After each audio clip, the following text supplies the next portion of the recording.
nothing happens without a sale.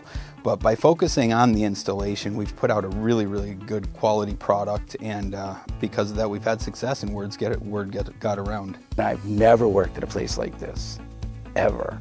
Like, this is different. Our culture here is amazing. My team is like the most important thing to me, because without them, we're nothing. There is no NextGen. We use the BBB standards for trust every day, and what most of these boil down to for us is just doing what you say you're going to do. I use the word land reclamation, which is a big fancy term for putting stuff back into agricultural use. I've done a couple of jobs like that where I've taken overgrown parcels of land, combined with the homeowner or property owner, and turned them back into a healthy product. Of, hey, having the Better Business Bureau backing me, I think gives people, especially people that aren't familiar with the industry, gives them like a foundation.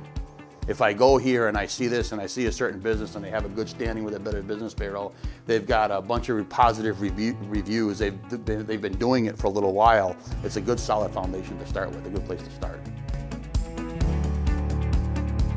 At Skips, we deliver exactly what was promised, sometimes even more.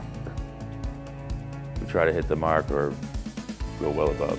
With the accreditation of Better Business Bureau, it helps to reinforce that that's something that we truly believe in, is standing for ethical business for our customers. I would say our #1 goal is to help the community as much as they've supported us. In the area that we're in, it's all small towns, and I feel like they all shop local with us, and I think for us to give back to them is so important, and I think it's appreciated.